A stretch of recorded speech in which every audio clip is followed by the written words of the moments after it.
Welcome back, heroes. Thank you for joining us again. This is our third installment of our virtual VBS. Be caring, Jesus is with me. This week we're studying about Nora. Nora was Naaman's servant, and Naaman was very sick. And Naaman was really down on himself and really frustrated with the process of getting better. But Nora was there ready to help him and redirect him to make sure he got what he needed from the Lord. And so we all are called to be heroes. God expects us to be caring. Do you know what it means to be caring? Have you ever cheered someone up? Have you ever made someone feel better? Have you ever helped someone who was in desperate need? That's called being caring. And God wants you to be a hero. So be caring. Jesus is with me. Psalm 27 verse 1, the Lord is my light of my salvation. Whom shall I fear? The Lord is the strength of my life. Enjoy.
Hello, boys and girls.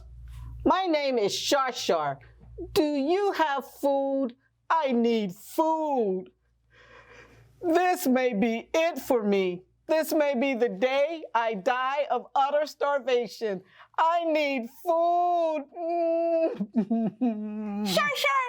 What are you complaining about? You can't be dying of starvation. You just had a big lunch. Libby, is that you? Are you speaking? I can't hear you because my stomach is growling. Everything is getting so fuzzy. I don't think I'm gonna make it. My eyeballs are twitching. My tongue is falling out of my mouth. And all I have to eat is this one tiny strawberry. And I have to keep it for myself. One strawberry? Who walks around with just one strawberry? Oh, it's the first ripe strawberry of the year from my mom's garden. It's my dinner, and it's all mine. Hey, one strawberry is not a meal. True, but it could keep me from starving. Have you ever thought about sharing your strawberry? Sharing? Yeah. Why would I do that? Well, sure. Remember, people who share are generous. Now remember Matthew chapter 14, verses 17 through 19? Well, the boy who gave 5 loaves of bread and 2 fish to Jesus. And with this small lunch, Jesus fed 5,000 people. You see, the young boy was being generous, and you should be generous too, Shar. So, Libby, are you saying if I give you my strawberry, you're gonna bless it and feed me and 5,000 people? No, Shar. I'm just saying that you can cut the strawberry in half, then you get half, I get half, and that way we get the first taste of the first ripe strawberry of the season. That sounds a little too generous for me. Now remember, Jesus wants us to be generous. He wants us to share. Well, I guess one strawberry is not enough to be called a meal anyway. But hey, my mom is making me a bowl of ice cream. Oh! Maybe I can get her to make 2 bowls and we can each have a bowl of ice cream. We could share the strawberry and you get half of the strawberry to put on top and I'll have the other half. Wait, are you agreeing with me? Who are you? What did you do with Shar? I just want to share, like the boy who shared his lunch with Jesus. Now, Shar, don't let this go to your head, but you're starting to sound like a shero. Nah, well, maybe. Let's go talk to my mom. Mom, I got a situation. Wow, that was delicious. That was so much ice cream, I couldn't eat it all. Me either, Libby. I'm so proud of you, Shar. You've learned a lot this week. You've learned how to be brave, devoted, bold, and generous. Thank you so much, Libby, for teaching me how to be generous. And that might have been the best ice cream I've ever tasted. I know we don't always agree, but I think you're right. That was the best ice cream ever. Yeah, it had to be the strawberries. It seemed like there were more than one strawberry on my ice cream. Mine too. You're right. Just like the story we talked about. It feels good to be generous. I wonder if the boy who shared his lunch with Jesus felt as good as I do right now. I'm sure he did, Shar. I'm sure he did. For some reason, I think that was the best lunch they ever had. All right, boys and girls, I hope you enjoyed our story. Yes, and remember to share whenever you can. Bye-bye. Bye-bye.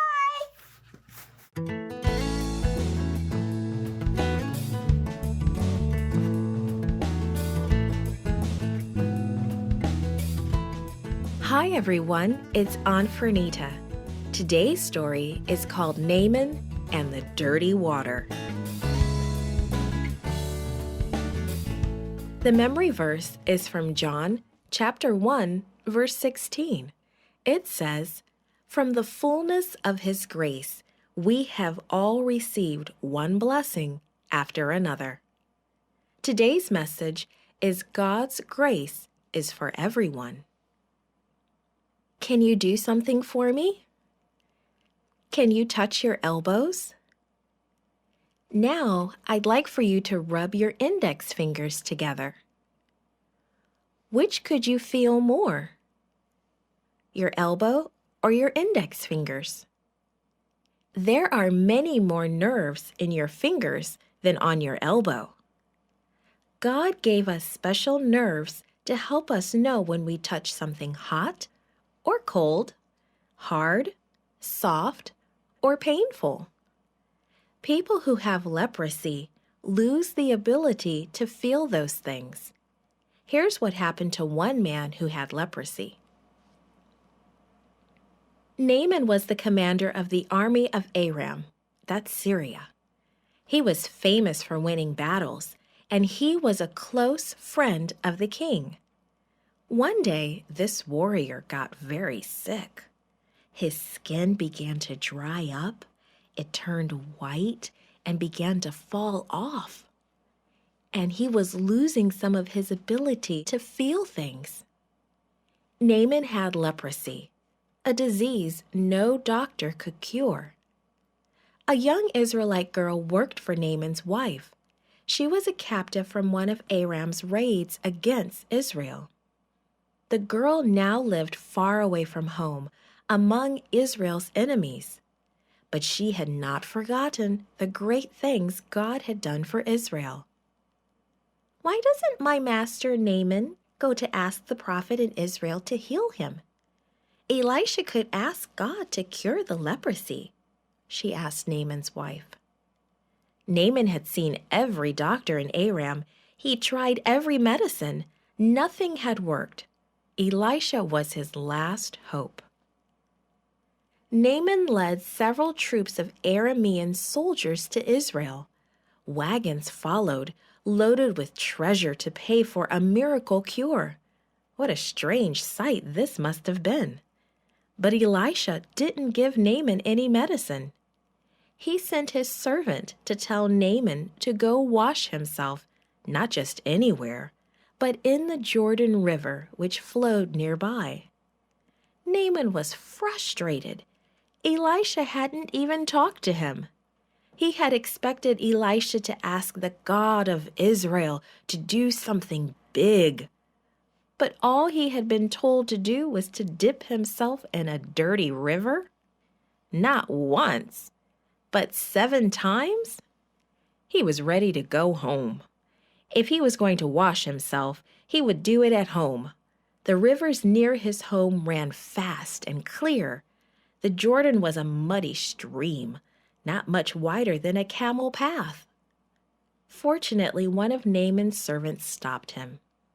If Elisha had asked you to do something big, would you have done it? Well, of course I would, Naaman thought. He had conquered entire countries. There was no big thing he couldn't do, except to heal himself. The servant continued, "Then what is so hard about doing such a little thing?" Naaman thought about it. Then he made up his mind. He would do what God's prophet said. He went to the Jordan River. 6 times he lowered himself into the water. Nothing happened. As he rose from the water a seventh time, something had changed. His pale, dry skin was gone. He was covered with the soft, healthy skin of a young man.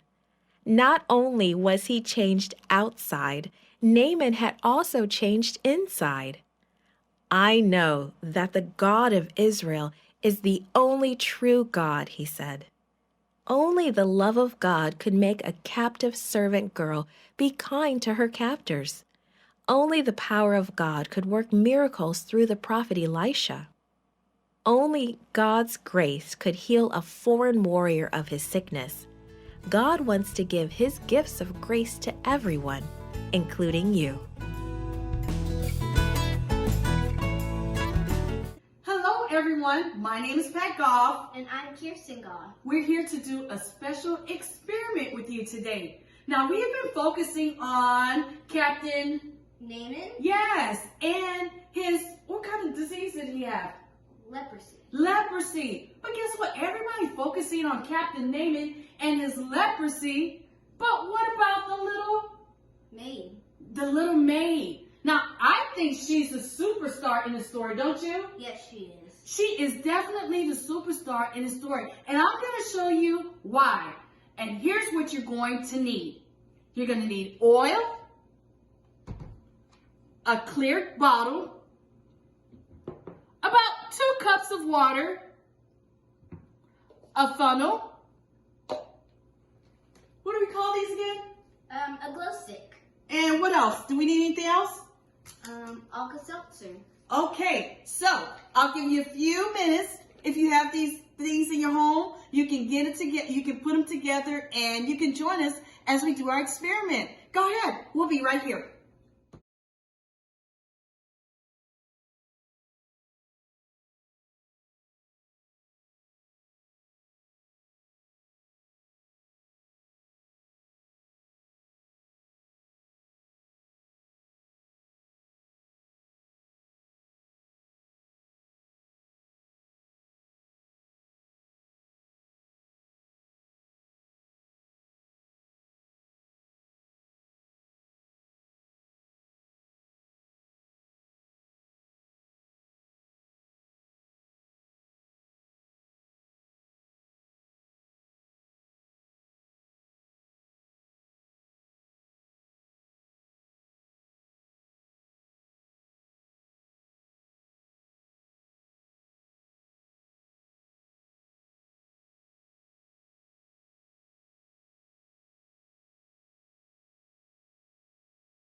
I hope you had plenty of opportunity to gather all the materials that you're going to need for this super duper cool science experiment.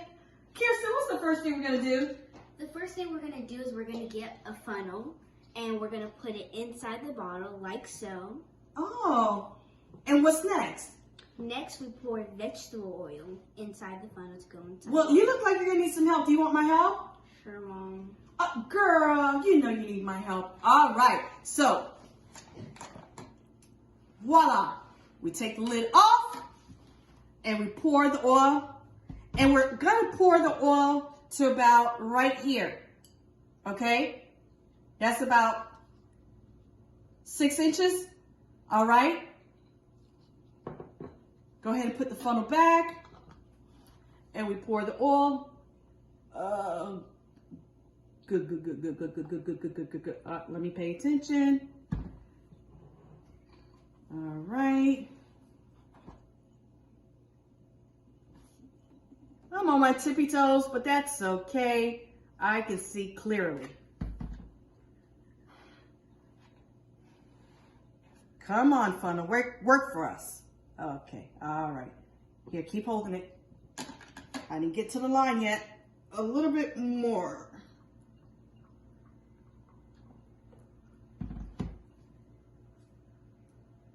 All right, almost there.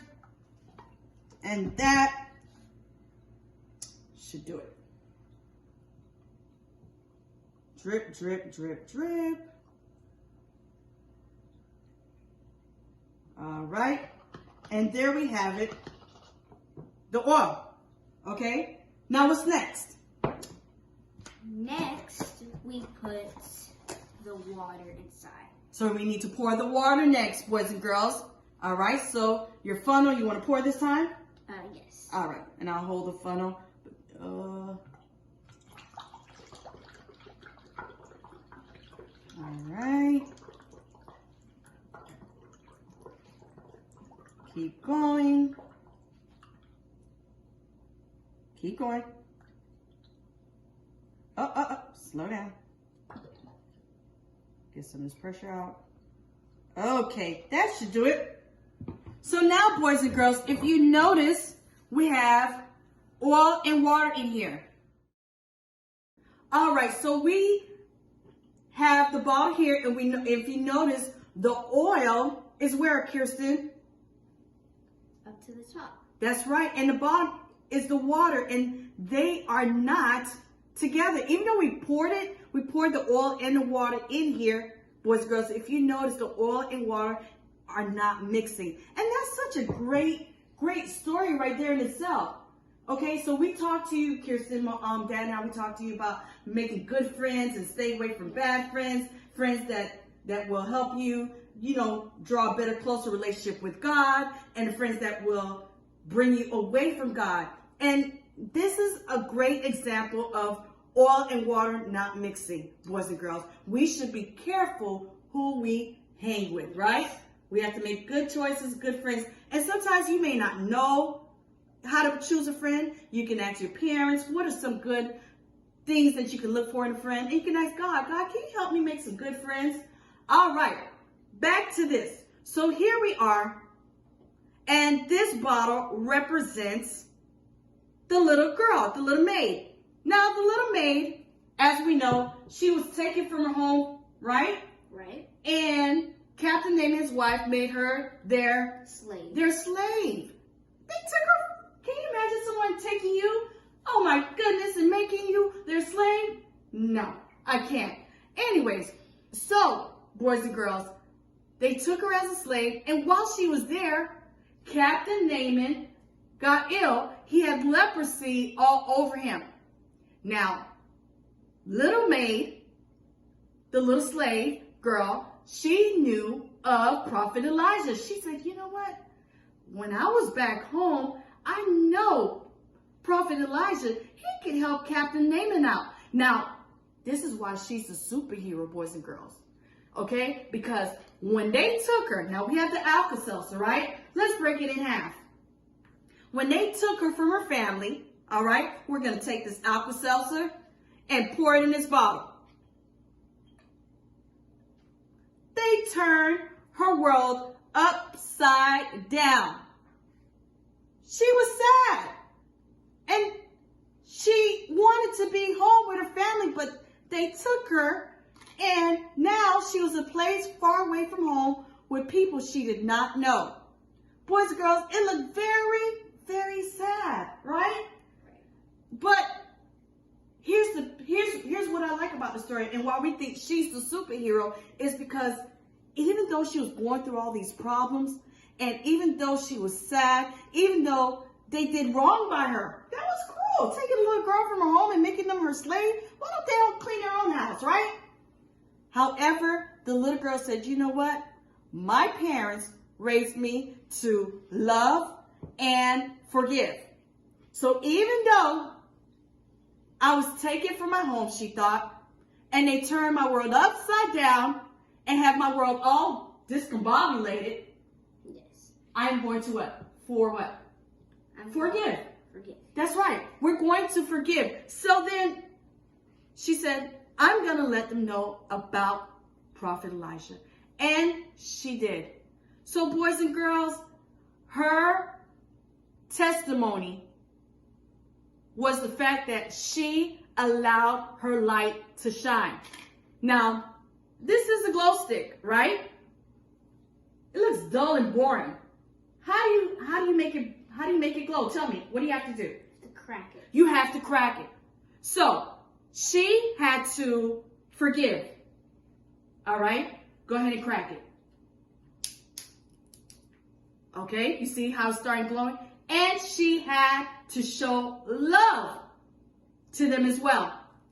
Even even though they took her from her home. In the midst of everything, she broke away from any kind of hatred, and she allowed her light, see how I'm shaking it to make sure all her light glows, okay? Now, we're gonna take this bottle. In the midst of all her turmoil, her troubles, she let her, you drop it in there. She let her light shine for Jesus. Now, again, she could have been selfish. She could have kept this information all to herself. But she let her light shine for Jesus in the midst of everything that was going on. And because she let her light shine, she was able to help Captain Naaman. And Captain Naaman, I think this is the best part, believed in their God, our God, okay? He believed in our God. He dipped 1 time, 2 times, 3 times, 4 times, 5 times. He started getting a little tired. He's like, you know what? Is this really going to work? I still have this. Come on, Captain Naaman, go ahead. God said do it. Go ahead and do it. 6 and 7. And he got up. I am healed. I am healed. He was so happy that he was healed.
This has been an amazing virtual VBS. And if you're enjoying this VBS, let your parents know, let your children's ministries know, let your friends know. They've got to tune in next week. You don't want to miss next week.